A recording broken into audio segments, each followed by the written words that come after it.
I married my sister-in-law. My family did not take it well. Keeping it in the family. So, to start, I realized my situation is just insane and not normal. Never in a million years would I have imagined ended up in this situation. Okay, backstory. I knew I was into chicks from the moment I was old enough to have a crush. LOL. I am lucky enough that my family were not horrid but monsters or disowned me or anything, but they were not accepting and saw it as a phase. By the way, this comes from Helpful Confusion. If you want to submit your own stories, go to r/OK Storytime subreddit. So I rebelled a lot growing up, and the moment I could, I left home and moved across the country. I still stayed in contact with my family, phone calls, and holidays. My family paid for my school. I don't want it to sound awful. They were just annoying. We never saw eye to eye. My older brother was the only person in my family I was ever close to. He always supported me and was like my best friend. Skip ahead a bit. My brother was my family's perfect son. Oh, he joined the military, met a girl, got married, moved back to our hometown, had 3 kids. Every Sunday, they all went to church together and then had a big family dinner and lived the perfect postcard life. Okay, this was my life growing up. He literally is like the white picket fence postcard. We would go to church on Sundays and afterwards have dinner together afterwards. That is a common trope. And then my brother was unalived in a car accident. No wasted driver or anything, just someone losing control on ice. And at that time, my life was HE double hockey sticks, and I had been struggling with depression and had a huge, very public failure in my career that I would not be recovering from. I had no money, nowhere to go, and on top of it, losing my brother and only real family I felt I had was the worst. My sister-in-law had been very close before all of this. We would talk on the phone often and hang out during visits. I adored her. After this happened, she suggested I move in with her and the kids and help her out with the kids and the house while she stepped up more in her business. My family hated this. They wanted her to sell her home and the business and move her and the kids in with them. But after a few months, things calmed down a bit. My sister-in-law kept a very close relationship with my family. She felt it was important for the kids as well. I was there and mostly nagged and asked when I was getting a boyfriend because my mom is a stereotype, LOL. Well, this relationship didn't just spark over the bonding of losing my brother or anything. It was very slow. We were like best friends and kind of acted like a little family together. She had told me she was bi and had dated girls in college. Nearly 3 years after we began a romantic relationship, at first, we kept it completely secret. Then once we knew it was serious, we shared it with the kids, who were very accepting, then our friends, but we kept it from our family. Wonder why? We have been together 7 years now. I proposed, and she said yes. Oh my goodness. Wow. Wow. Wow. So this was 3 years after the brother had passed. They started Yeah. being a family, like, hey, let's keep this family going. That's really sweet. Wow. The problem? Obviously, if you have been following along, my family did not take the news well at all. They have now threatened to disown me if we go with this. And the worst, they have threatened to try and take the kids because we have an unsafe, genetic copy-pasting relationship. She and I are not related by blood. I was about to say, I think they were saying yes. I think that was yeah. Wait, so OP and her brother are related by blood. Yes. Brother, wife, Married, yeah. So this was have her kids. sister-in-law. Kids are related by blood there. Yes. Would this be in a way? No, it wouldn't at all be because it's only when the relationship itself. So she is their aunt, but she will now become their mother. I know it's strange, but we are just two people who fell in love. We are not allowing them to see the kids now because they said awful things about us and try to get them to say awful things. They are also trying to go after my brother's estate and the house, saying they somehow have the rights to do it. They have been trying to sabotage our wedding. After we sent out the RSVPs and got them back, we had probably 90% of the family cancel because she talked them out of coming. We have already spent the money. We wanted a beautiful big wedding and it's ruined. And I know that it's just things and it doesn't matter, but it still hurts. I wanted that dream wedding and it's gone. My fiance is heartbroken. She felt like they were her family and they just betrayed all of that. She wants to try and talk to them and make them see the light. But honestly, I don't know how or if it's even possible. And we got comments. I, in a million years, would have not seen this ever coming. Yeah, I think that it could be possible in like years down the line, but certainly I think right now they're very much in their probably like hurts of losing the son is kind of coming back, and then also a little bit of that bigotry surrounding same relationships. So I feel like right now, especially because they're threatening legal action and taking the kids away, I think it's focusing on you guys and making sure that you're all safe and protected. Anyways, comments, follow you're up. If you haven't, have your wedding with the friend and family that you support you at whatever size that turns out to be. Stop wasting your time and energy on trying to make these people see reason. Hopefully, they'll drop the threats when they realize it's not going to get them the outcome they want. And you can decide to either cautiously reconcile with anyone who apologizes on a case-by-case basis, but unless and until that happens, and frankly, I suspect it won't, you need to get out of the idea that you can have the happy, welcoming family experience you want with these people who insist on controlling what that looks like and protect the unit you're building together. Opie says a lot of people have given the lawyer advice. We have briefly spoken to ours about the estate and business. My fiance 100% handles all the business and, honestly, has just been so upset about it that it has been too difficult to discuss. The lawyer seems slightly concerned that my parents would have some type of legal standing. That's Who concerning. knows? Sometimes if there's like sometimes Yeah. there's partners and like they'll have like their parents be like a little bit of a ownership of it in case someone dies or whatever. But So like that to could be able a to take case. away from the mom would be crazy. Well, maybe the estate is what they're worried about rather than the kids, because I don't know how much legal, ability they would have to take away the kids from their mom, especially if there's no danger going on in the house. But maybe the estate could be a problem. Yeah, and plus if they got a good lawyer. Yeah. Money matters. They did help my brother start the business and gave him all the money for it. Ooh, they might be looking for their payment back. Yeah, they're like, we put money into this. We want it back now. But I was under the impression that they did not own any part of it. The lawyer told us not to discuss it with them at all, and he would look into it on our end and get whatever legal documents my parents are claiming they have. He told us not to worry, but he didn't want to give us anything until he knew more. We haven't discussed the kids with any lawyer yet. We have an incident where my mother and aunt picked up the youngest from school early. My mother was on the list of people who could pick her up at the time. They took her out for ice cream and interrogated her over our relationship, asked if we kissed in front of them, asked if we drank or did substances, and asked how much money we spent and stuff we bought. But as far as I know, dude, this is kind of like, those things that are like you get free coupons, but you have to tell us what you bought and how much money you make a year.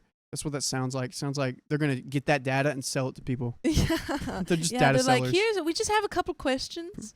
Nothing suspicious going on here. How many times did they visit Ralph's this week? Okay, once. Okay, how much approximately did they make in groceries? Okay. We are part of the Christian Science group, but don't worry, we're not Scientologists. Yeah. Oh, man. Scientologists. But as far as I know, she hasn't contacted CPS. She has only had contact with the kids once after that with us there, and it turned into a huge fight, and she hasn't seen them since. We got an update, and about a fourth of the story left. Ooh-wee. I think you need to go, like, wherever your kids go, you need to make sure that no one has access but you guys, because you have to make sure that, like, pick up, drop off, your mom is not doing that anymore. She's off the list. And that you talk to the teachers and tell them about the situation. Dude, the front desk lady. Update. First, I want to say that you are all the most amazing people, and it is inspiring how absolutely kind and beautiful people can be to strangers. Even so, when family isn't. You so touched my now wife in an emotional way that it's truly helped us, and more so her, go through this. And there are no words for how thankful and touched we are. We did get married. It was beautiful, very small ceremony, and we had many great friends that made it truly special. My wife 100% wanted to invite you all, but we couldn't for reasons I will get into below. Because we're strangers. Can't invite strangers. Wait, she's gonna get into it below? Why you don't have to get into this. We were actually able to get several of our deposits back or partly back after explaining the situation. We moved to the location to a friend's property, and a friend's aunt made us our cake for free. Most importantly, I married the woman I love and got to share it with those who truly mattered and loved us. No, my parents were not there. Some extended family was. So the reason I went quiet and took so long to update, well, sadly, my parents did end up doing some worse things. Like truly Satan on earth. Sadistic, some may say. As many suggested, we went, discussed it with a lawyer, and he told us not to discuss it anymore at the time. He was like, shh, stop talking about it. They'll hear you. The walls. The devil's always They hearing. have ears. That it may somehow affect things negatively for us. He actually wanted me to delete the post, and we went through and saved all of our favorite comments as I was prepared to delete, but I obviously didn't do it, lol. I can't go into all the details, wonder why, but things got very, very ugly. But I can say that in the end, everything worked out really well for what it was. My parents came to a semi-senses with the help of the lawyers and never getting any contact with their grandchildren again. They also severed ties with our business and dropped everything. We are in the process of moving 3 hours away so that we won't have to deal with the stress and drama of them and the town and everyone knowing. We are also making some major steps in the business to allow us to do this. My wife and my relationship with my parents, I don't think will ever recover. While they did apologize and make some effort, it's just too much anger and hurt there. They have all been cordial, but there is little to no trust there now. They are not allowed to visit with the children at this time, and maybe in the future supervised or when they're older. They do get a weekly supervised FaceTime. The kids don't truly understand why this is all happening. Heck, I don't fully grasp it. It's just been really hard on them.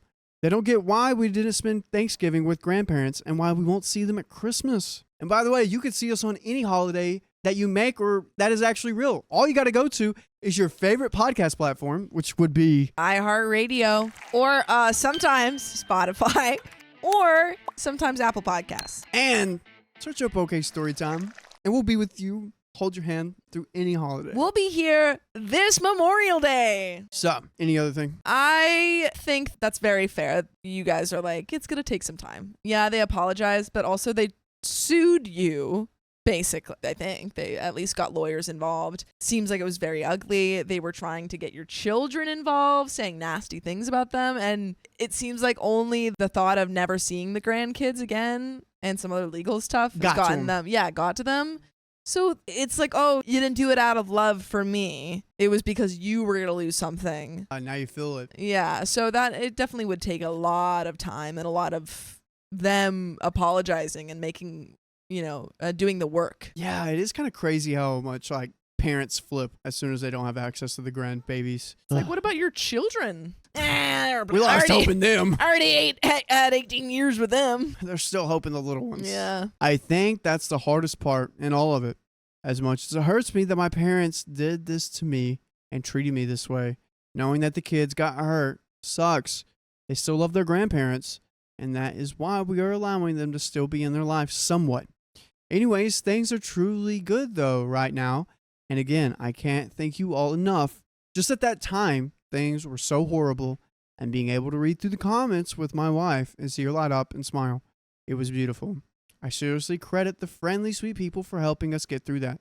I hope someday I can pay that forward. And that's the end of that story. Wow. There we go. Seems like it's on the road to, a recovery. Seems like it's good for you and your wife. And A your kids. happy, no contact ending. I fell in love with my client. Now I want to risk everything. Oh, don't risk it. You'll never get the biscuit if you don't risk it. We've got two sides of the coin here. Let's see where we go. If you are going to pass judgment on my profession, please don't. What's your profession? If you're going to tell me I'm being exploited, please don't. She's a Ford just in the title.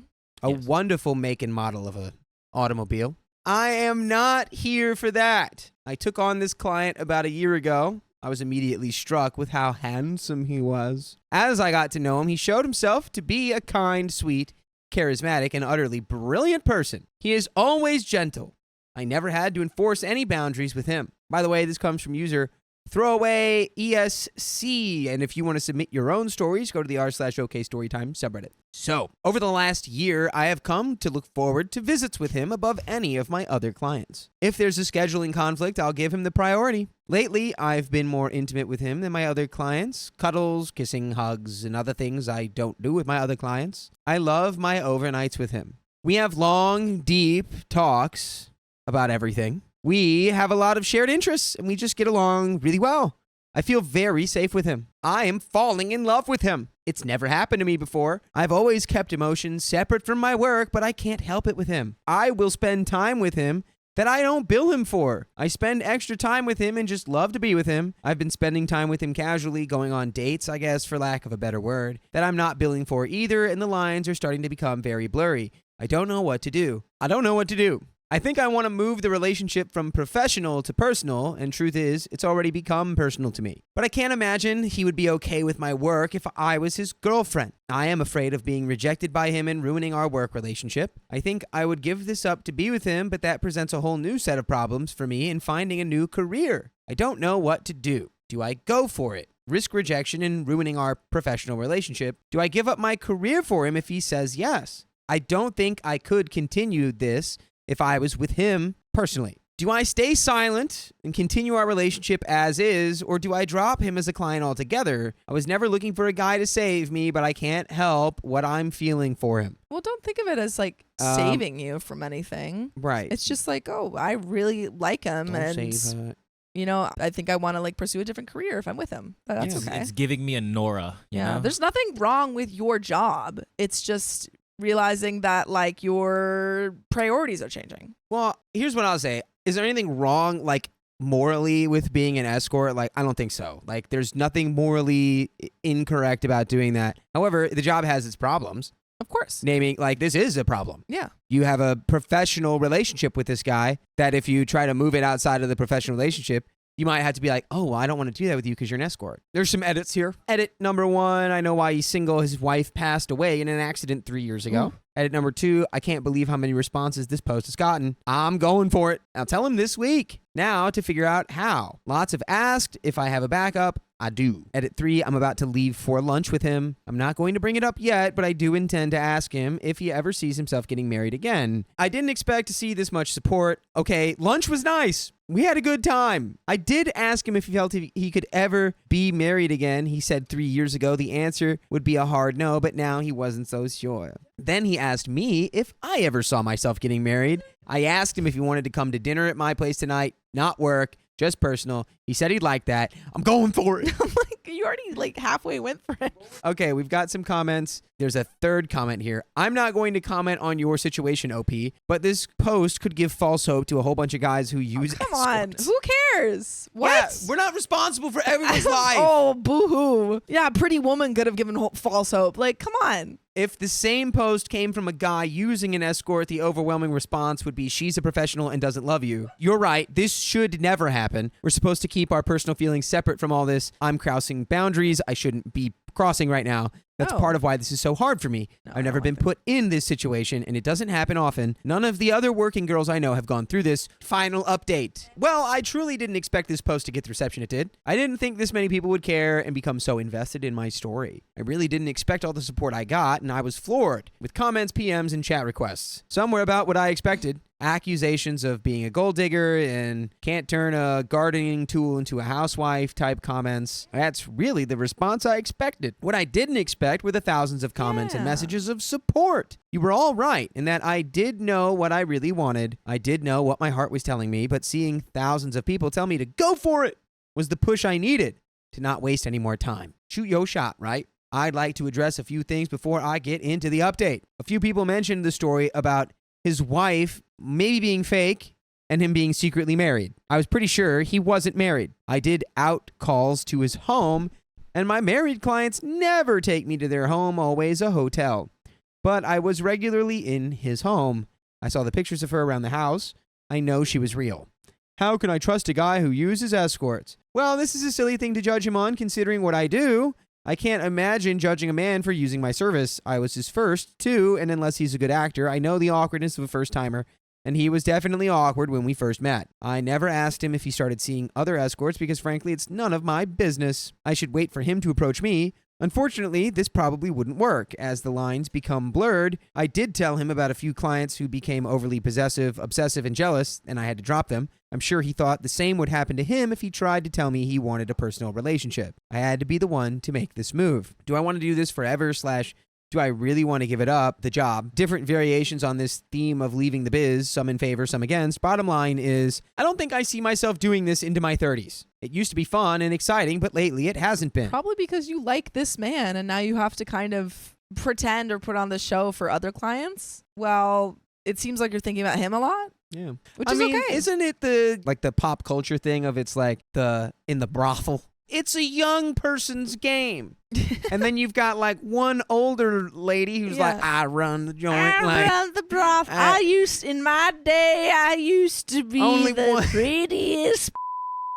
Only 1 in 100 will make it into their older ages running the show or whatever. I don't know what the stats are, but it's like being a professional athlete. It's a young game. It's not really a career that you have your whole life. Yeah. It just feels like work now. And the only meets I look forward to anymore are the ones with him. I also don't feel good about the idea of being committed to him but still seeing clients. I heard from a lot of other spicy sleep workers and clients who were able to make that arrangement work, but I just can't. Even if he would be okay with it, I just can't. Another add-on to this is a friend of mine who has never been crazy about what I do. She's given me a standing offer to go work with her company on the sales team. It's a great place to break in. Oh, wait, OP's got another job offer? If you've got a line up for a sales gig, OP, take it. Yeah. Take it. You'd be great at sales. Take it. Yeah, and then you can approach the conversation with the guy and be like, yeah, I've been thinking about like doing sales. And he's like, oh, I don't get to see you again. You're like, well, I'd like to see you, I don't know, outside of this. A lot of people suggested we try going out as friends and doing things outside our working relationship. I imagine my comments answering this one were buried in the flood of comments, so I'll put it in here. We have been for some time now. We meet for lunch, dinner, we go to the movies, we make little trips to sites around where we live. We also text throughout the week. You're dating. Okay, so on to the update. I think I left off yesterday that we had met for lunch. That was sort of a normal thing for us lately. We had a nice chat. I posed the question to him if he ever saw himself falling in love and marrying again. He said after his wife passed away, he didn't think it would be possible, but now he thinks he might be able to with the right person. See, this is what's called professionally dating romantically friends. Professionally. They're professionally dating. They're romantically friends. Professionally. What? Then he followed up with a question about if I would ever think about leaving the biz and getting married, and I sort of answered the same with the right person, followed by a pointed stare. Oh, Yeah, no. sure, with the right person. With the right Oh, no. person. He had to go back to work by this point, and I invited him to my home for dinner. That was a first. He has never been to my home. I don't bring my clients back there, only my friends. I hope that sent a strong signal to him. I went back home and started getting ready. I had to go shopping for some things and get the place ready to have a guest over. I called my friend. She knows about this guy and has been on the same page as Reddit, pushing me to make a move and settle down into something more normal. And I told her about the Reddit post and said I was making the jump. Woo. I also let her know I wanted to take her up on her offer. Woo. I called up my upcoming appointments and canceled. Woo. I said something had come up and I wouldn't be available. I'm out. I'm done. I got out of there. I'm out of the biz. Wow. Just when they thought I was out. I honestly like this because this isn't OP doing it for this guy. You know, like in part, yes, she is quitting it because she's fallen in love with this guy, but she's not like, I'm going to go ask him if he likes me and then I'm going to, quit my job. It's, I no longer want to do this. I've realized because of him in part, but in general, I just don't want to do this anymore. I want to do sales. I think So you're this is taking like- that sales position, Yeah, whether or Whether not or this not guy. exactly, which I Yes. love. I think you love should. that. It's a huge, very, very autonomous decision. I love that. Regardless of what happened with him, if I can't get my head in the game anymore, and I'm getting too personal, plus now I'm realizing I want to be in a relationship and I can't separate the spicy sleep from my feelings like I thought, it's time to call it. This isn't what I want anymore. I'm hanging up my jersey. I'm retiring. The choice was for me, not him. Even if things didn't work out with him, I realized I really did Yay. want to be in a committed relationship with someone. Which is what you were saying. I like this story. One thing that people mentioned was the idea that he could turn out to be violent when I told him. I honestly didn't believe he would, but I asked my friend to call and check on me just in case. She knows the drill. We have safe and emergency words set up, and we have a plan for if she gets no response from me at all. I got my shopping done and got dinner going, set the place up nice and romantic, and got myself dolled up nice and pretty, and got ready to have him over. He came by around 7. He had flowers for me and a bottle of wine. I invited him in. He said he wasn't sure if he should bring payment or not, and just did. I told him that wasn't necessary. He wasn't here as a client. I don't bring clients to my home. I was really hoping he was getting the hint. Dinner was going nicely. We had our usual rapport, but I could tell he was a little perplexed about what this was all about. So I put on my big girl pants, gathered my courage, and shot my shot, as you all put it. I told him I was dropping him as a client. He looked surprised and hurt. He wanted to know why. OP, you're such a natural performer. Look at you. I've called you here tonight because I can't see you anymore as a client. Whoa, what? Oh, man. Oh, nuts. Because I want to see you as my boyfriend. Oh, what? Go nuts. Great snakes. Great snakes. He wanted to know why I was dropping him. What did he do wrong? Did something happen? I assured him it wasn't about him. I was leaving the business and dropped all my clients. I told him about the job I took and he wished me good luck. He said I was attractive and charming and he was sure I would do well in sales. He said he was going to miss me. I took a deep breath and said, "You don't have to miss me if you don't want to." And then I spilled it. He was the only client I brought home to tell in person. I laid it all out, all the things I mentioned in the post, how I felt about him, and how I didn't want to be his escort anymore. I wanted to be his girlfriend. I said, I understand he paid me to leave and not stick around, and now I was asking to stick around, and I would understand if he didn't want to continue on. He said, "Who told you that? That he paid me to keep coming back, not to leave?" He said he felt it too, but he wasn't sure if it was appropriate to ask me that. He was still hurt over his wife and that he wasn't even sure if he was ready, but that some of the best things in his life, he started when he wasn't sure if he was ready. No. He asked me if I was okay with being with someone who was still hurting over his ex. I told him I could work with it and that I wasn't trying to replace her. Okay. We kissed. I led him into my bedroom and we did the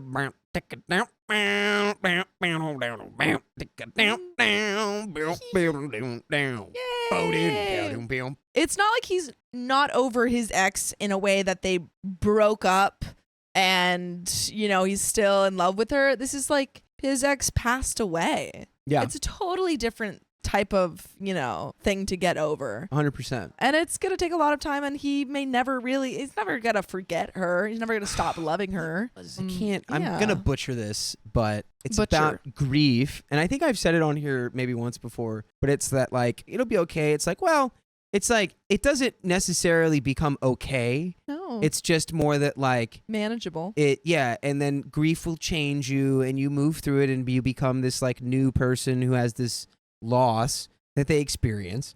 But it's let it affect you. But if it's getting in the way of living your life, that's when grief is becoming bad. Yeah. But the feeling of grief itself is normal once you've experienced Absolutely. it. And it won't necessarily just stop happening. It comes in waves. Yeah.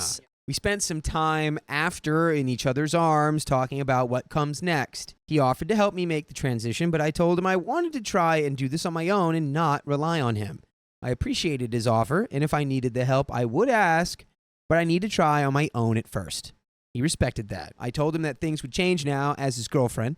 I would have expectations of him I never had as an escort, and he was okay with that. Yay. I told him I never asked or cared if he saw other women before, but now I wanted monogamy. I would give it, and I wanted it in return. So if he was seeing other escorts, that would have to end, and I reminded him I dropped my clients. He said that wasn't a problem.